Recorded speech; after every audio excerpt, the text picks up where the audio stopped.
NR creation நேயர்கள் அனைவரையும் அன்போடு வரவேற்றுக் கொள்கிறேன். இதுக்கு முந்தின வீடியோவில் வெளிநாட்டில் இருக்கிறாக்கள் தொடர்பாக ஒரு சில விஷயத்தை பேசினோம். அதில் தொடர இந்த காணொலியில் இன்னும் ஒரு சில பிரயோசனமான விஷயங்களை பேசுவோம். சேனலை சப்ஸ்கிரைப் பண்ணாதாக்கள் பண்ணி வச்சுக்கோங்க. அடுத்த ஆக்களுக்கும் ஷேர் பண்ணுங்க. இந்த காணொலிகளை பார்க்குற 10 பேரில் ஆக குறைஞ்சது ஒரு ஆளுக்கு சரி இந்த காணொலிகள் பயனளிக்கும்னு சொல்லி நான் நம்புகிறேன். நீங்கள் தார இந்த ஆதரவு தான் இன்னும் இந்த மாதிரியான காணொலிகளை பதிவிடுறதுக்கு ஊக்குவிக்கும். உண்மையிலே இந்த வெளிநாட்டில் இருக்கிறார்கள் அவங்களோட உழைப்பை கையாளுற விதத்தை எடுத்து பார்த்தோம்னா பெரும்பாலும் 2 விதம் தான். ஒன்று, நான் ஏற்கனவே சொன்னதை போல உழைப்பெல்லாம் இங்கேயே அழிச்சு போட்டு நாட்டுக்கு போய் இறங்குற டைமில் ஜீரோவில் போய் இறங்குறேன். இங்கே குடிக்கிற, வெறிக்கிற, கண்ட நின்ற மாதிரி திரிகிற, கண்ட நின்ற மாதிரி காசை போட்டு நாசமாக்கி போட்டு நாட்டுக்கு போற டைம்ல ஜீரோல போய் நாட்டுல போய் இறங்குறேன். இதுக்கு கிட்டத்துல நடந்த ஒரு சம்பவத்தை சொல்றேன். என்ற கூட்டாளி படியன் உண்டு 6.5 வருஷம் வெளிநாட்டுல இருந்தான். நாட்டுக்கு போகவே இல்லை. வந்தத்திலிருந்து நாட்டுக்கு வெக்கேஷனே போகல. 6.5 வருஷத்தை முடிச்சிட்டு ஒரே மிக்க கேன்சல்ல தான் போனான். போற டைம்ல அவன்கிட்ட கையில ஒரு சத காசு இல்ல, ஜீரோ. அடுத்தது அவனுக்கு மிஞ்சி இருந்தது கடன் மட்டும்தான். அவனோட வாழ்க்கை எப்படி இருந்துச்சுன்னு சொன்னா அது நம்மளால கற்பனை கூட பண்ணலாம். எப்படின்னா அவன் எந்த அளவு சாராயம் குடிக்கிறேன்டா, நம்ம தண்ணி குடிக்கிற மாதிரி அவன் சாராயத்தை குடிப்பான். ஒரு சிகரெட் அடிச்சு முடிய இன்னொரு சிகரெட் வேணும். கிட்டத்தட்ட ஒரு நாளைக்கு 2 பொட்டி சிகரெட் மட்டும் அடிப்பான். எந்த அளவுண்டா அடுத்த மாசம் சம்பளம் வாரத்துக்கு முதல் அந்த சம்பளத்துக்கு மேலால கடன் வாங்கி இந்த மாசம் சாராயம் குடிச்சிருப்பான். அப்படி காசை போட்டு நாசமாக்கிட்டு கடைசியில நாட்டுக்கு போனது 6.5 வருஷத்துக்கு அப்புறம் நாட்டுக்கு போனது ஜீரோ. சும்மா யோசிச்சு பாருங்க. அவனோட சம்பளம் 2,000 ரூபாய்க்கு மேல. நம்ம அண்ணளவா ஒரு 1,500 வச்சுனாலும் 1,500 12 மாசத்துக்கு பார்த்தோம்னா 18,000. 18,000 6 வருஷத்துக்கு பார்த்தோம்னா 6.5 வருஷம் தேவை. 6 வருஷத்துக்கு பார்த்தோம்னா கிட்டத்தட்ட 1,08,000 ரியால். 1,08,000 ரியால் சொன்னா நாட்டு காசிக்கு பார்த்தோம்னு சொன்னா இந்திய கணக்குப்படி 1 கோடி கிட்ட வரும். சும்மா யோசிச்சு பாருங்க. இந்த உழைப்பெல்லாம் முழுக்க இங்கேயே நாசமாக்கிட்டு நாட்டுக்கு போய் இறங்கினது ஜீரோ. அது மட்டும் இல்ல, 3 லீவ் சேலரி அதையும் எடுத்து, 3 ticket up and down ticket அந்த காசையும் எடுத்து எல்லாத்தையும் இங்க இப்படியே அழிச்சு போட்டு கடைசியில நாட்டுக்கு போய் சேர்ந்தது ஜீரோ. இன்னும் ஒரு சிலாக்கள் அவங்களோட உழைப்புல முக்காவாசி அனுப்புறது பொண்டாட்டி பிள்ளைகளுக்கு. அனுப்புறது கூடுமா கூடாதுன்னு நான் பேச வரல. ஆனா ஒரு உண்மையை சொல்றேன். சில பொம்பளைகளுக்கு வெளிநாட்டு காசை காணக்குள்ள அவங்க தான் ராணின்ற ஒரு உணர்வு. அடிக்கிற மேக்கப், ரோட்டெல்லாம் மினிக்கிட்டு திரியுற, ஒவ்வொரு நேரத்தையும் வெளியே போகல உதடு முகமெல்லாம் ஒவ்வொரு கலர்ல இருக்கும். வித்தியாசமான உடுப்பு, அப்படி இப்படி நல்ல ஹைஃபை வாழ்க்கை தான் வாழ்ற. எந்த அளவுக்கு சொன்னா பொண்டாட்டி போன் வேணும்னு சொன்னா புருஷன் நெஞ்சிருந்து போனை வாங்கி அனுப்புறேன். செலவுக்கு காசு வேணும் சொன்னா கொடுத்த காசைக்கு என்ன நடந்துச்சுன்னு கேட்காம திரும்ப காசை கொடுக்குறேன். அப்படி ஒரு வாழ்க்கை தான் வாழ்றேன். எந்த அளவுக்கு சொன்னா சில நேரத்தையில வறண்டிருக்கிற வயல் தானன்னு சொல்லி தண்ணி விடுறதுக்கு சிலாக்கள் வார இடையில அப்படி வந்தன்னு சொன்னா வெளிநாட்டுல இருக்கிற புருஷன்மார் பொண்டாட்டிக்கு முளைச்சி பொண்டாட்டிட புருஷனுக்கும் சேர்ந்து உழைக்க வேண்டிய கசப்பான சில நிலைமைகளும் வெளிநாட்டுல இருக்கிறார்களுக்கு ஏற்படுற. ஒரு பொடியன் வெளிநாட்டுல இருந்து நாட்டுக்கு வந்தாரு. அப்ப அவர் எடுக்கிற சம்பளத்துல முக்காவாசி அனுப்பினது பொண்டாட்டிக்கு செலவுக்கு எடுத்துட்டு மிச்சத்தை சேவ் பண்ண சொல்லி. புருஷன் வெளிநாட்டுல இருக்கிற டைம்ல பொண்டாட்டிக்கு அங்க 2வது ஒரு காதல் இன்னொருத்தரோட ஏற்பட்டுட்டு புருஷன் மிச்சம் பிடிக்க சொல்லி அனுப்பின காசெல்லாம் கொடுத்தது அந்த பொடியனுக்கு. புருஷன் போய் காசை கேட்டா காசு இல்ல. அதுக்கு பிறகு அது பெரிய பிரச்சனையா போய் அந்த வாழ்க்கை கடைசியில விவாகரத்துல போய் முடிஞ்சிச்சு. இன்னும் ஒரு சில பொம்பளைகள் இருக்கிற ஒரு பொறுப்புணர்வு இல்லாதாக்கள்.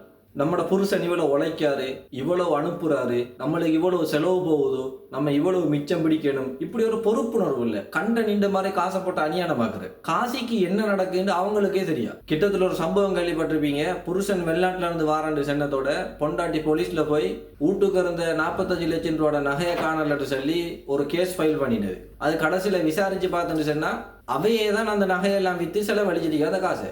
நம்ம செய்ய வேண்டிய நேரத்துல செய்யாம விட்டுட்டு எல்லாம் நடந்து முடிஞ்சதுக்கு போறோம். விவாகரத்தை கொடுத்துட்டோம்னு சொல்லி நம்மளுக்கு அந்த காசு வரப்போறதும் இல்லை. இல்லாட்டி போலீஸ்ல போய் கேஸ் போட்டுட்டோம்னு சொல்லி அந்த காசு நம்மளுக்கு வரப்போறதும் இல்லை. கடைசியில என்ன நடக்கும்னு சொன்னா காலாகாலம் வெளிநாட்டுல இருந்து உழைச்ச உழைப்பும் இல்லை, நம்மளுக்கு இருந்த வாழ்க்கையும் இல்லை. இதுதான் நம்மளுக்கு கடைசியில மிஞ்ச போறோம்.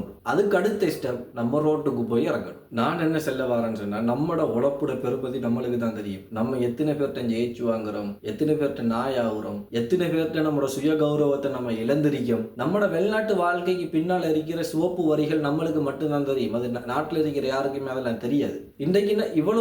இன்றைக்கு இவ்வளவு பிரச்சனைக்கு காரணம் என்னன்னு சொன்னா ஆம்புலையலா இருக்க வேண்டிய இடத்துல சில நேரங்கள்ல ஆம்புலையலா இருக்காது. இதுதான் குறிப்பா இந்த காசி விஷயம். அதை ஃபுல்லா ஹேண்டில் பண்றது ஆம்பளோட கையில இருக்கணும். பொம்பளைக்கு எவ்வளவு தேவையோ அவ்வளவு போகணும் வரணும். நான் ஏன் இதை செல்றேன்னு சொன்னா என்ற ஒரு கூட்டாளி குடியன் இருந்தான். அப்ப அவனோட நான் ஒரு நாள் பேசிட்டு போகல. அவன் சொன்னான் அவனுக்கு ஒரு கல்யாணம் முடிச்ச ஒரு பொம்பளையோட ஒரு லிங்க் ஒன்று இருந்திருக்கு. அந்த பொம்பளோட புருஷன் வெளிநாட்டுல. அந்த பொம்பளை மாசத்துக்கு இப்படி தத்தியா ஒரு 12,000 ரூபாய் 15,000 ரூபாய் காசியா அவனுக்கு கொடுக்குறேன். அப்ப இதெல்லாம் யாரோட உழைப்பு? வெளிநாட்டுல இருந்து பொண்டாட்டி புள்ளன்னு சொல்லி உழைச்சு அனுப்புறோம். நம்மட உழைப்பு தான் இப்படி எல்லாம் போகுது. என்ன பொறுத்த வரைக்கும் கொடுக்குற காசிக்கு என்ன நடக்குதுன்னு கேட்கறது நம்பித்தனம் இல்லை. உதாரணத்துக்கு 50,000 ரூபாய் கொடுத்தா அந்த 50,000 ரூபாய்க்கு என்ன நடந்து வீட்டு செலவு எவ்வளவு, புள்ளோட படிப்பு செலவு எவ்வளவு, மருந்து செலவு எவ்வளவு, இதை கேட்கறது என்ன பொறுத்த வரைக்கும் நம்பித்தனம் இல்லை. இப்படி கேட்க கொள்ளதான் நம்ம கொடுக்குற காசி குடும்ப செலவுக்கு போதுமா போதாதான் என்று ஒரு ஐடியா ஒன்று நம்மளுக்கு வரும். ரெண்டாவது, எங்கேயாவது ஒரு ஓட்டை ஒன்று இருந்துன்னு சொன்னா அவங்கள அறியாம அந்த ஓட்டை நம்மள்கிட்ட பிடிபடும். இன்னும் ஒரு சில ஆட்கள் இருப்பாங்க உழப்புல கிட்டத்தட்ட எல்லாத்தையுமே வந்து மோப்பாக தான் அனுப்புறேன். அது சரியா பிள்ளையாண்டு நான் இங்க பேச வரல. நான் என்னத்தை செல்ல வரேன்னு சொன்னா சில மோப்பா மாதிரி இருக்காங்க அனுப்புற காசில புள்ள வருவான நம்ம மிச்சம் பிடிச்சு வைக்கணும் சொல்லி மிச்சம் பிடிச்சு வைக்கிறாங்க. இன்னும் சில மோப்பா இருப்பாங்க வெளிநாட்டு காசை கண்டத்தோட மேல போறார்கள். ரெண்டு மாதிரியான ஆக்களும் இருக்கு. என்னோட வேலை செய்யற ஒரு பொடியனொருத்தன் 10 வருஷமா வெளிநாட்டுல இருக்கான். சம்பளத்தெல்லாம் அனுப்பினது அவன் மோப்பாக்கு தான் அனுப்பின. வீட்டு பொறுப்பு, வீட்டு கஷ்டம் சொல்லித்தான் எல்லாத்தையும் அனுப்பினேன். அப்ப தாத்தட கல்யாணம் மட்டும் வந்துச்சு. தாத்தட கல்யாணத்துக்கு கடன் பட்டு அது செஞ்சு இது செஞ்சு 16 லட்சம் செலவழிச்சு அந்த கல்யாணத்தை முடிச்சு வச்சு கடைசியில இவனுக்கு 30 வயசு ஆயிட்டு கல்யாணம் முடிக்கிறதுக்கு இவன்கிட்ட காசு இல்லை. அடுத்த குடும்பத்துல இன்னும் கொஞ்சம் பேர் இருப்பாங்க வெளிநாட்டுல இருந்தேன்னு சொன்னா அடிக்கடி கோல் பண்ணி காசு கேட்பாங்க. அவங்க நினைச்சிட்டு இருக்கிற வெளிநாட்டுல இருந்தேன்னு சொன்னா காசி வந்து மலை மாறி கொட்டிட்டே இருக்கு அப்படின்னு சொல்லி. வெளிநாட்டுல இருக்கிற நம்மளுக்கு தான் தெரியும் நம்மளோட நிலைமை என்னன்னு சொல்லி. சில நேரத்துல சாப்பிடுறதுக்கு காசு இருக்காது. இன்னும் சில நேரத்துல கையில கார் இருக்கும், காருக்கு பெட்ரோல் அடிக்கிறதுக்கு காசு இருக்காது. இப்படி பல சந்தர்ப்பங்கள்ல நம்ம பல பிரச்சனைகளுக்கு நம்ம முகம் கொடுத்துருப்போம். இன்னும் ஒரு பிரச்சனை இருக்காதுல என்னன்னா குடும்பத்துக்குள்ளுக்கு கடனா கொடுத்தோம்னு சொன்னா 50க்கு 50 தான் ரிட்டர்ன் ஆகும். சில நேரத்தையில அந்த குடும்ப உறவு நிலைக்கணும் என்றதுக்காக வேண்டி சில விட்டு கொடுப்புகளையும் செய்ய வேண்டிய ஒரு இக்கட்டான நிலைமையும் வரும். கொடுக்க இல்லைன்னு சொன்னாலும் வெளிநாட்டில் இருக்கான் இவ்வளவு சம்பளம் எடுக்கான் 10,000 ரூபாய் காசு கேட்டான் இல்லைன்னு சொல்லிட்டான். அதுக்கு முதல் நம்ம 10,000 10 தரம் கொடுத்துருப்போம். அதெல்லாம் கணக்கு இல்லை. அந்த கேட்ட ஒரு தரம் 10,000 ரூபாய் கொடுக்கல. அதுதான் அடுத்த தரம் கேட்டு கொடுக்கும் வரைக்கும் கதை அறிக்கும். 10,000 ரூபாய் கேட்டுன்னு தரல. அதால அந்த குடும்ப உறவு முறிஞ்சு போறதுக்கும் வாய்ப்பு இருக்கு. வெளிநாட்டில் இருக்கிற நம்ம இது மூணையும் பேலன்ஸ் பண்ணி தான் போகணும். ஒன்று நம்மளோட பொறுப்புகளையும் பார்க்கணும், நம்மளோட குடும்பத்தையும் பார்க்கணும், நம்மளையும் நம்ம பார்க்கணும். எல்லாத்தையும் பேலன்ஸ் பண்ணி தான் நம்ம போக வேண்டிய ஒரு இக்கட்டான நிலைமையில இருந்துட்டு. அடுத்தது இந்த வெக்கேஷன் போற டைமுக்கு நம்மளாக்கள் பொதுவா எல்லா கம்பெனிலையும் மாதிரி லீவ் சேலரி சிலாக்களுக்கு வெக்கேஷன்ல இருக்கிற டைமுக்கு மாசம் கொடுப்பாங்க. சிலாக்களுக்கு போக கொள்ளைய அந்த காசெல்லாம் கொடுத்து அனுப்பிடுவாங்க. இப்ப வெக்கேஷன் வந்துட்டு சொன்னா கண்ட நின்ற மாதிரி சாமான் வாங்கி தள்ளுற கேட்டா சொல்லுவாங்க குடும்பம் பெருசி எல்லாருக்கும் கொடுக்கணும், இல்லாட்டி ஒருத்தருக்கு கோவிச்சுக்கிற அப்படி இப்படின்னு சொல்லி. உண்மைக்குமே அது உண்மைதான். ஆனா இந்த மாதிரியான சந்தர்ப்பங்கள்ல அதை நம்ம தான் யோசிச்சு சரியா கையாண்டுட்டு போகணும். இப்ப உதாரணத்துக்கு சொல்றேன், இப்ப நான் வெக்கேஷன் போறேன் வார மாசம். அப்ப நான் வீட்டை பேச போல எனக்கு தாத்திரமான இல்ல இப்ப தாத்திரமான ஒரு 15 வயசு நீங்களே இப்ப நான் சொல்லுவேன் டே மாமா வார மாசம் வரப்போறான்டா என்னடா வேணும் உனக்கு அப்படின்ட்டு போல அவன் சொல்லுவான் எனக்கு ஒரு டெப் கொண்டு வந்தாங்க மாமா, இல்லாட்டி ஒரு போன் ஒன்று கொண்டு வந்தாங்க மாமா அப்படின்பா. அப்ப அந்த டைம்ல நான் தான் யோசிக்கணும் அவனுக்கு இப்ப டெப் தேவையா இப்ப போன் தேவையா, வாங்குற டைமுக்கு யாருக்கு எது எப்ப வேணும் என்றதை யோசிச்சு வாங்கினு சொன்னா அது நம்மளுக்கு அவ்வளவு பெரிய ஒரு செலவு ஒன்று போறல. நம்மடாக்கள் என்ன செய்யறேன்னு சொன்னா அவன் டெப் கேட்டா டெப்பை வாங்கிட்டு போய், போன் கேட்டா போன் வாங்கி. இன்னும் சில ஆக்கள் எப்படி சொன்னா கண்ட இந்த மாதிரி சாமான வாங்கி 2,500 ரூபாய்க்கு எல்லாம் வெக்கேஷன் போக சாமான் வாங்கிட்டு போறாங்க இருக்காங்க. வாங்கி கிலோ கூடினு சொன்னா ஒன்று இன்னும் கொஞ்சம் சாமான வாங்கி காகோ போடணும். அப்படி இல்லைன்னு சொன்னா ரூம்ல வச்சுட்டு போகும். அப்படி இல்லைன்னு சொன்னா டிக்கெட்டுக்கு எக்ஸ்ட்ரா கேஜி எட் பண்ணி அந்த சாமானை கொண்டு போகணும். சும்மா பாருங்க இப்படி கொண்டு போக போல 10 ரூபாய் சாக்லேட் சில நேரத்தையில 15 ரூபாய் காஸ்ட் ஆகும். இது தேவையா? அதை விட நாட்டுல போயிட்டு சாக்லேட் வாங்கிடலாம். இங்க மெனக்கட்டு இவ்வளவு செலவழிச்சு அலைஞ்சு இஞ்சி அலைஞ்சு திரிஞ்சு வாங்கி இப்படி ஒரு சிக்கலுக்குள்ள வந்து மாற்று. வெக்கேஷன் போற டைமுக்கு முதல்ல ஒரு பட்ஜெட் ஒன்று போட்டுக்கணும். இதுதான் பட்ஜெட். உதாரணத்துக்கு 800 ரியால் 800 ரியாலுக்குள்ளுக்கு தான் எல்லாம் வாங்குறேன். யாருக்கு என்ன சாப்பாடு சாப்பிடணும் ஏதோ 800 ரியாலுக்கு நீங்க பட்ஜெட் போட்டா தான் நீங்க வாங்கி முடிய கொள்ள அது 1000 ரூபாய் வந்து நிக்கும். பட்ஜெட் ஒன்று இல்லாம வாங்க போனோம் அப்படின்னா நம்மளோட கையில இருக்கிற காசி அது எப்படி போகுதுன்றே நம்மளுக்கு தெரியாது. சும்மா அநியாயம் இப்படி செலவழிக்கிற காசை தேவையான சாமானை மட்டும் எடுத்துட்டு போய் கொஞ்சம் டொஃபி கொஞ்சம் நட்ஸ் ஐட்டம் அதுகளை கொஞ்சம் எடுத்துட்டு போய் மிச்ச காசை வச்சு குடும்பமா சேர்ந்து ஒரு ட்ரிப் போகலாம். அது இதை விட எவ்வளவு பெரிய சந்தோஷம். அப்படி இல்லைன்னு 2 மாசம் நாட்டுல இருக்க போறோமா 3 மாசம் நாட்டுல இருக்க போறோமா கொண்டு போற காசை வச்சு அடுத்த கட்ட கை நீட்டி கடன் வாங்காம நம்மளோட சுய கௌரவத்தை பாதுகாத்துட்டு நம்மளே நம்மளோட தேவைகளை முடிச்சுட்டு அழகா திரும்ப வந்து சேரலாம். நம்ம நாட்கள் இந்த மாதிரி யோசிக்கிற வீதம் குறவு.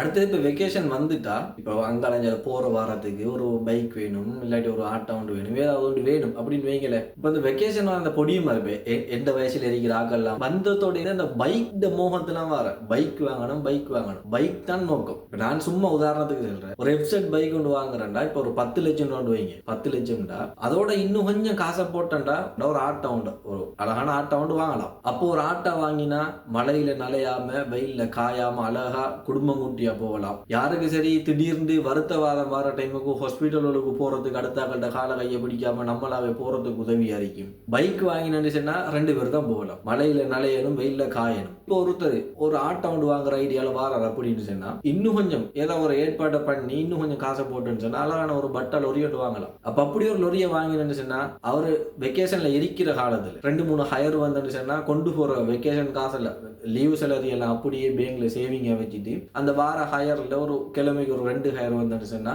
அந்த ஹயரை ஓடிட்டு அதுல வர வருமானத்தை வச்சு காலத்தை ஓட்டிட்டு ஒரு 4-5 வருஷம் போகக்குள்ள தொழிலொன்றுக்கு சின்னத ஒரு ஏற்பாடோட பண்ணிட்டு வந்துட்டு சொன்னா குடும்பம் குட்டியோட அழகா சந்தோஷமா இருக்கலாம். இவ்வளவு நீண்ட காலம் வெளிநாட்டுல இருக்க வேண்டிய அவசியம் எல்லாம் இல்லை. நம்ம ஆட்கள் என்னடா இந்த மாதிரி யோசிக்கிற விதம் குறைவு. ஒரு பொடியன் வெக்கேஷன் போனான், அப்ப அவன் வெக்கேஷன் போனதோட வாங்கின வெப்சைட் பைக் உண்டு 10 லட்சம் ரூபாய் கொடுத்து வாங்கினான் போல. அப்ப அவன் குடும்பத்துல இருக்கிற ஒரு ஆளோட நான் பேச போல நான் சென்னேன் இப்படி அப்படின்னு சும்மா நான் பேச போல. அப்ப அவரு சொல்றாரு, பொடிய மாறுத்தானே நீ பொடிய மாற அப்படித்தான் திரியவனால் அப்படித்தான் வாங்குவாங்க, இதுதான் பிள்ளை. அவனால் அப்படி திரியிறான்னு சொன்னா நம்ம பெரிய ஆக்கள் அதை செல்லணும். இது எப்படி செய்யாது, பைக் ஒன்று வாங்குறது இன்னும் கொஞ்சம் காசை இதை எப்படி நான் ஒரு ஏற்பாடு ஒன்று பண்ணி ஒரு ஆட்டோ ஒன்று வாங்கி போடும், பொம்மாவை பறிக்கிறேன் 7 ஆட்கள் அது வருஷத்துக்கு வருத்தவாதம் வந்துட்டு சொன்னா ஹாஸ்பிட்டலுக்கு கொண்டு போறதுக்கு உதவி அறிக்கும். இந்த மாதிரி அந்த ஆலோசனை செல்றதுக்கு இல்லை. அவர் எப்படி பேசினார்னு சொன்னா பொடிய மாதிரி நீ அப்படித்தான், நீ அவனோட இதுக்கு அனுபவிக்கத்தானே வேணும் அப்படின்னு பேசினார். அடுத்தது நம்ம ஒரு விஷயத்தை செய்ய முதல்ல 1க்கு 2-3 தரம் யோசிக்கணும். இப்போ உதாரணத்துக்கு ஐபோன் ஒன்று வாங்க போறோம், ஐபோன் 15 2300 வைங்கல.